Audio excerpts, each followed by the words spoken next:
ओम शांति। 17 तारीख की बाबा की मुरली। मीठे बच्चे, तुम्हें जितना बाबा कहने से सुख फील होता है, उतना भक्तों को भगवान व ईश्वर कहने से नहीं फील हो सकता। प्रश्न, लोभ के वश लौकिक बच्चों की भावना क्या होती जो तुम्हारी नहीं हो सकती? उत्तर, लौकिक बच्चे जो लोभी होते वह सोचते हैं कि कब बाप मरे तो प्रॉपर्टी के हम मालिक बने। तुम बच्चे बेहद के बाप के प्रति ऐसा कभी सोच ही नहीं सकते, क्योंकि बाप तो है ही अशरीरी। यहाँ तुमको अविनाशी बाप से अविनाशी वर्षा मिलता है। गीत, मुखड़ा देख ले प्राणी जरा दर्पण में। ओम शांति। ओम शांति।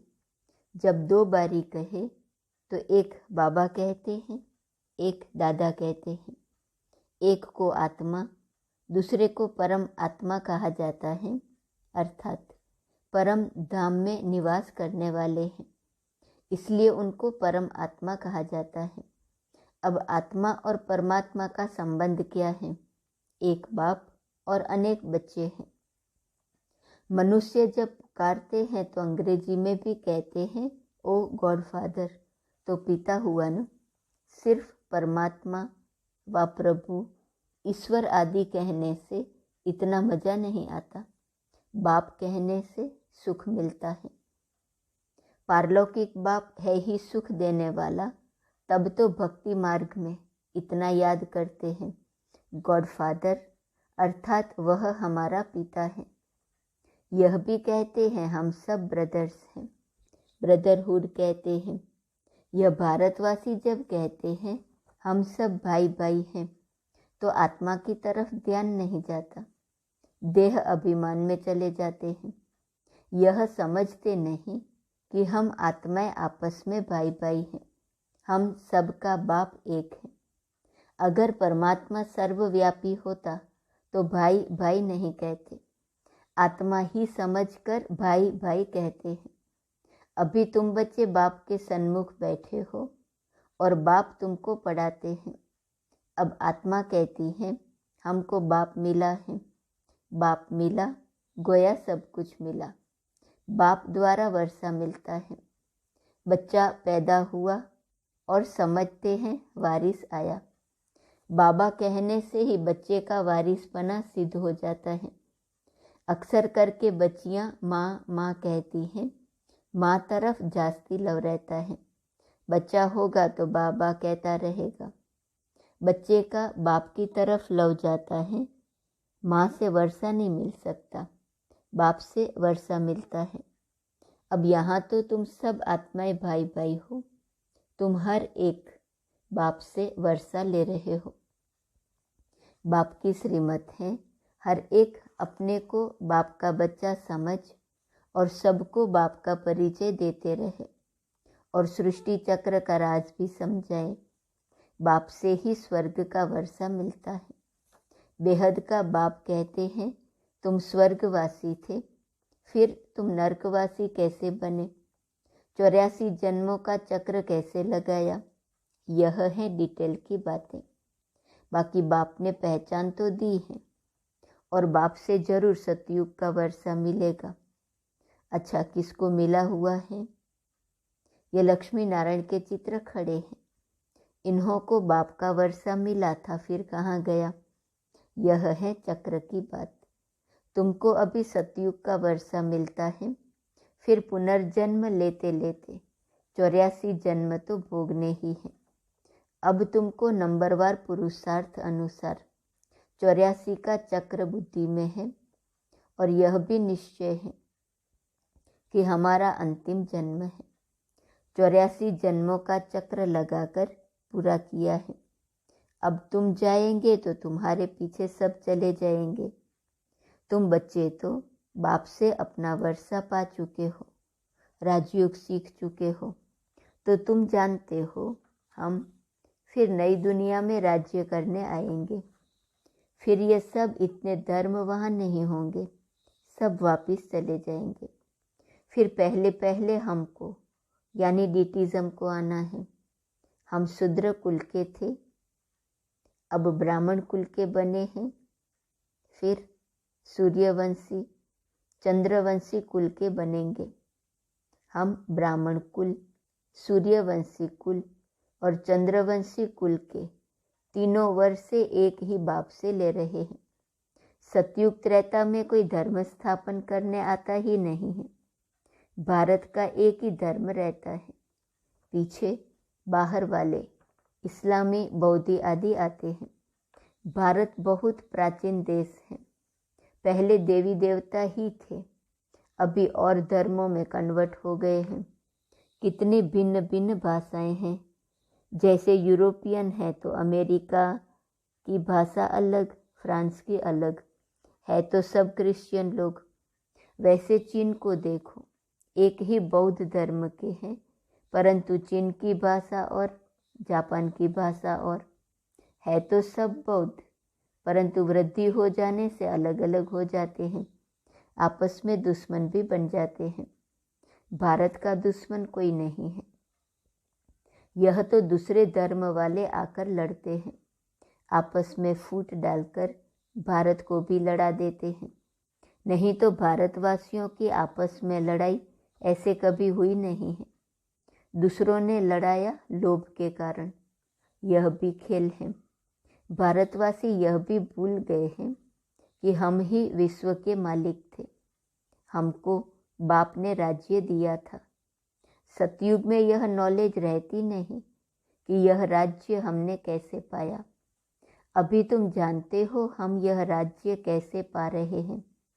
यह बाप बैठ समझाते हैं, है भी बहुत सहज, परंतु मनुष्यों की बुद्धि को ऐसा ताला लगा हुआ है जो यह नहीं जानते कि इन लक्ष्मी नारायण को राज्य किसने और कब दिया, इन्हों के बच्चे कितने हुए, कुछ नहीं जानते। सतयुग में लक्ष्मी नारायण का राज्य था। सतयुग की आयु कितनी है, कह देते लाखों वर्ष। फिर लाखों वर्ष में गद्दियाँ कितनी हुई, वृद्धि कितनी हुई होंगी, कितने महाराजा महारानी होंगे। लाखों वर्ष में तो अनगिनत हो जाए। लाखों वर्ष सतयुग के, फिर त्रेता के लाखों वर्ष, कलयुग के भी अभी 40,000 वर्ष और कह देते हैं। इन बातों में किसकी बुद्धि नहीं चलती। इतनी लंबी आयु दे दी है। क्रिएटर, डायरेक्टर, समय आदि सब का मालूम होना चाहिए, परंतु किसको भी पता नहीं है। कहते हैं क्राइस्ट से 3000 वर्ष पहले भारत स्वर्ग था, गॉड गॉडेस का राज्य था। कितना वर्ष चला, कैसे चला, यह कुछ भी जानते नहीं। अगर राधे कृष्ण सतयुग के प्रिंस प्रिंसेस हैं तो उन्होंने भी कोई द्वारा पद पाया होगा। अगर श्री कृष्ण ने गीता सुनाई तो कब, यह सब बातें बाप ही समझाते हैं। स्कूल में पहले अलफ बे पढ़ाया जाता है, फिर धीरे धीरे बड़ा इम्तिहान पास करते हैं। तो अलफ बे की पढ़ाई और पिछाड़ी की पढ़ाई में कितना फर्क होगा। यहाँ भी ऐसे है, जितना पहले समझाते थे उससे सहज अभी समझाते हैं, उससे जास्ती आगे समझाएंगे। कोई नया आता है तो पहले उनसे फॉर्म भराया जाता है, फिर समझाते हैं। परमपिता परमात्मा के साथ आपका क्या संबंध है, जरूर सबका बाप हुआ ना।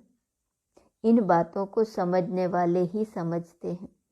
जब तक हड्डी निश्चय हो कि बेहद के बाप से वर्षा लेना है, बाप स्वर्ग रचते हैं तो जरूर स्वर्ग का वर्षा देंगे। यह उन्हों की बुद्धि में बैठेगा जिन्होंने कल्प पहले निश्चय किया होगा।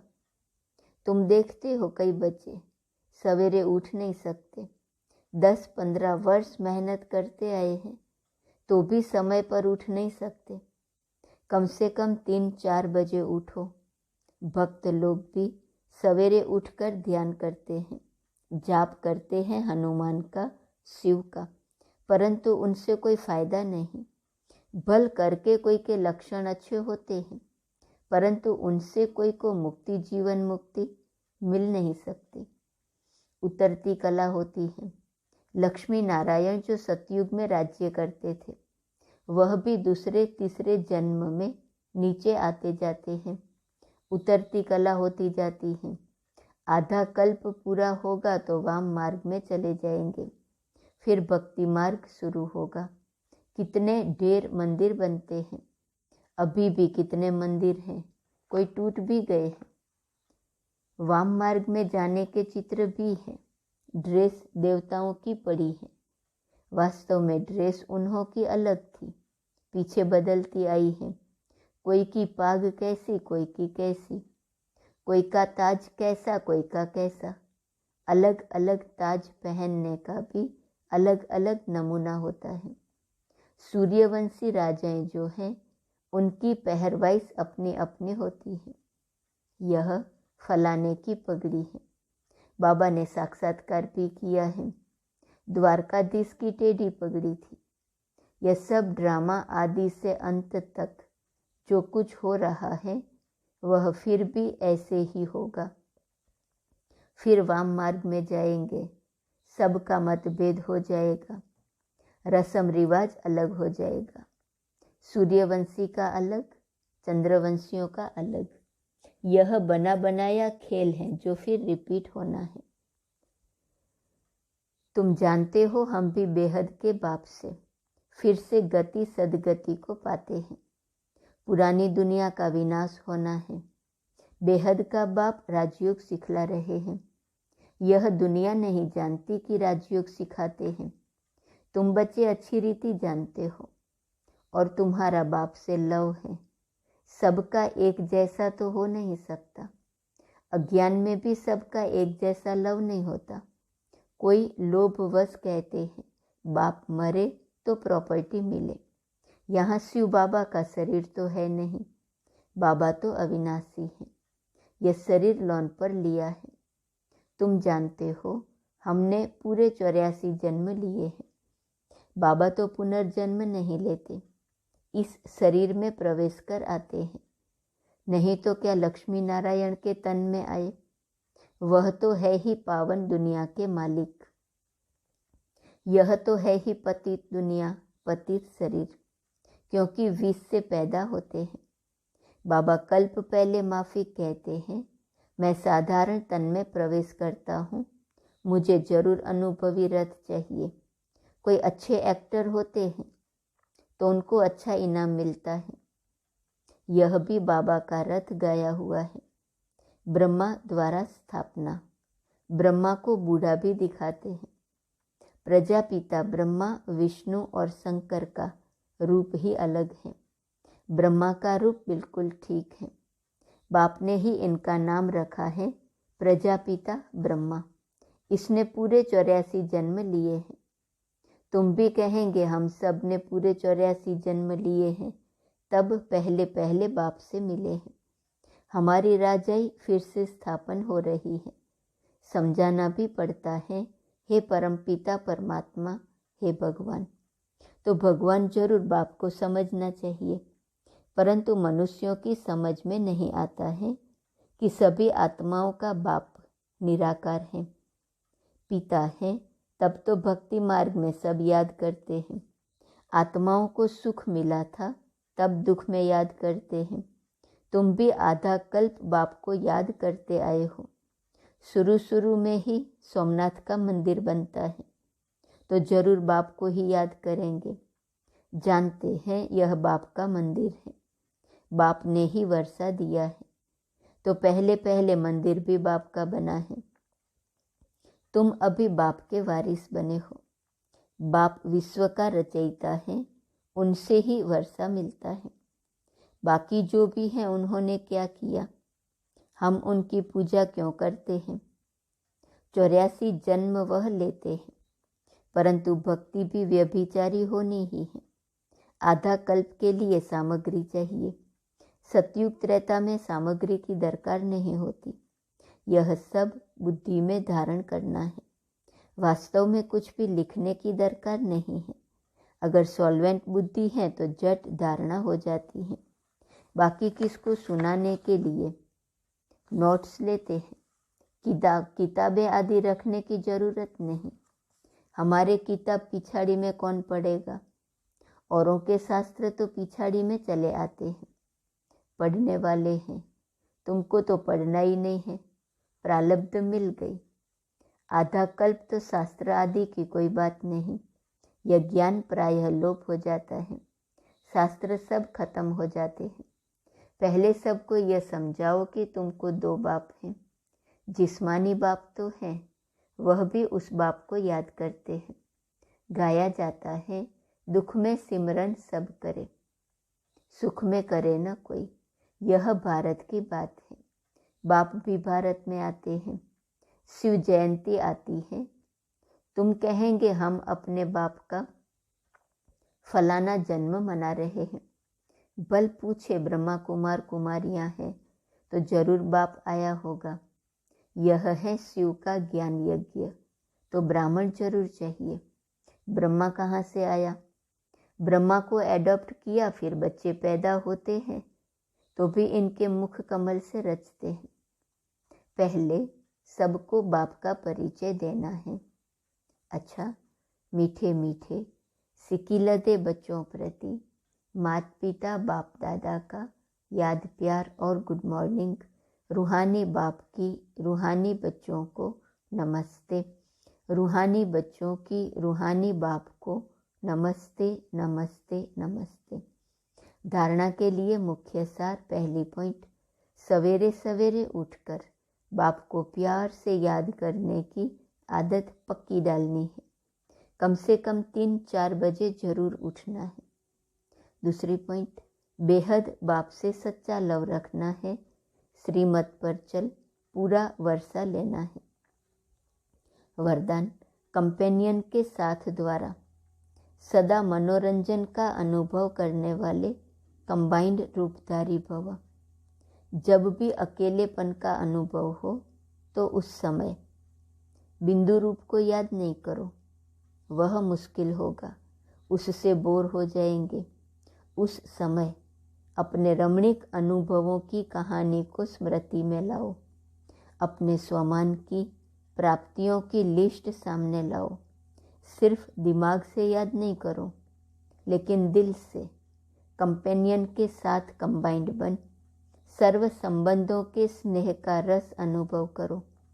यही मन मना भव है, और यह मन मना भव होना ही मनोरंजन है। स्लोगन, बाप की श्रीमत प्रमाण जी हाजिर करते रहो तो सर्व शक्तियों का अधिकार मिल जाएगा। स्वमान, मैं महादानी हूँ। पॉइंट है, जैसे मंदिर का दरवाजा सदैव खुला रहता है, तो ऐसे दाता के बच्चे का देने का द्वार कभी बंद नहीं होता। हर सेकंड हर संकल्प चेक करो, कुछ दिया, लिया तो नहीं। देते जाओ। लेना है बाप से, वह तो ले ही लिया, अब देना है। लेने का कुछ रहा है क्या। सभी कुछ जो लेना था वह ले लिया, बाकी रह गया देना। जितना जितना देने में बिजी होंगे तो वह बहुत सहज हो जाएंगे, क्योंकि महादानी बनने से शक्ति की प्राप्ति स्वतः होती है। ओम शांति।